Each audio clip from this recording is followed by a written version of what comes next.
ഇവിടെ സീസണൊക്കെ ആകെ മാറി വീണ്ടും തണുപ്പും ഇരുട്ടും നിറഞ്ഞ ദിവസങ്ങളാണിപ്പോ. രാവിലെ നേരത്തെ എണീക്കാന്നുള്ളതൊക്കെ ചെറിയൊരു ടാസ്ക് ആണ്. പക്ഷെ നമ്മളെ തന്നെ ഒന്ന് റുട്ടീനാക്കി ആക്റ്റീവ് ആക്കി വെച്ചിട്ടില്ലെങ്കിൽ മൂഡ് സ്വിങ്സ് ഒക്കെ ഉണ്ടാവാൻ ഭയങ്കര ചാൻസ് ഉള്ള ഒരു സീസൺ കൂടിയാണ്. ഈ ഒരു ഓട്ടം വിന്റർ സീസണിൽ നമുക്ക് സൺലൈറ്റ് എക്സ്പോഷർ കുറവല്ലേ, അപ്പോഴേക്ക് ബോഡിയിലെ മൂഡ് റെഗുലേറ്റിംഗ് ഹോർമോൺസ് ആയിട്ടുള്ള സെറോട്ടോണിനിലും മെലാറ്റോണിനിലും ഒരുപാട് വ്യത്യാസങ്ങൾ വരും. അതാണ് ഈ ഒരു സീസൺ വരുമ്പോഴേക്ക് കുറെ പേർക്കൊക്കെ ഡിപ്രഷനും ലോ മൂഡും ഒക്കെ വരാനുള്ള കാരണം. അപ്പോൾ മടി പിടിച്ചിരിക്കാതെ നമ്മളെ തന്നെ ആക്റ്റീവ് ആക്കി വെക്കുക എന്നുള്ളത് ഈ ഒരു സീസണിൽ ഭയങ്കര ഇമ്പോർട്ടന്റ് ആണ്. ഞാൻ എന്തായാലും ഒന്ന് ജിമ്മിൽ പോകാൻ ഇറങ്ങിയതാണ്. പോകുന്ന വഴിയിലുള്ള ഈ ഓട്ടം മരങ്ങളൊക്കെ നോക്കി നല്ല ഭംഗിയില്ലേ കാണാൻ. 1 മണിക്കൂർ ജിമ്മിൽ സ്പെൻഡ് ചെയ്തു. പിന്നെ കുറച്ച് മിറർ സെൽഫി ഒക്കെ എടുത്ത ശേഷം തിരിച്ച് വീട്ടിൽ പോന്നു. പിന്നെ ഇതൊക്കെ വല്ലപ്പോഴും ജിമ്മിൽ പോകുന്നതിന്റെ വെറും പട്ടി ഷോ.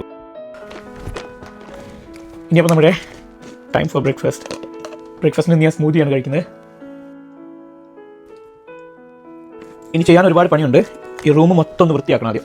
ആഴ്ചയിൽ ലീവുള്ള ദിവസം ഞാനിതെല്ലാം അടുക്കി പെറുക്കി വെക്കുക. പിന്നെ അടുത്ത ദിവസം തൊട്ട് ഡ്യൂട്ടിക്ക് പോകുമ്പോൾ നല്ല തിരക്കാവുമ്പോഴേക്ക് എല്ലാം വീണ്ടും വാരി വലിച്ചിട്ട് പഴയ പോലെയാക്കും. ഇനി നമുക്ക് ചെടികളൊക്കെ ഒന്ന് നനച്ചു കൊടുക്കാം. ഇതൊക്കെ ഇൻഡോറിലിരിക്കുന്ന പ്ലാന്റ്സ് ആയതുകൊണ്ട് തന്നെ എന്നും വെള്ളം ഒഴിക്കാറൊന്നുമില്ല കേട്ടോ. ആഴ്ചയിൽ ഒരു തവണയ്ക്ക് വെള്ളം ഒഴിച്ചാൽ തന്നെ ധാരാളം. അങ്ങനെ റൂമൊക്കെ ഒന്ന് അടുക്കി പെറുക്കിയ ശേഷം കിച്ചണിൽ പോയി അവിടെ കുറച്ച് ക്ലീനിങ് പരിപാടിയൊക്കെ ഉള്ളത് ചെയ്യും. ഇനി ഒരു ചായയും കൂടെ ഉണ്ടാക്കി കുടിച്ചു കഴിഞ്ഞാൽ എന്റെ പരിപാടികളൊക്കെ കുറെ തീർന്നു. അപ്പോൾ നിങ്ങൾ എണീറ്റ് നിങ്ങളുടെ കാര്യങ്ങളൊക്കെ നോക്ക്. Have A nice day.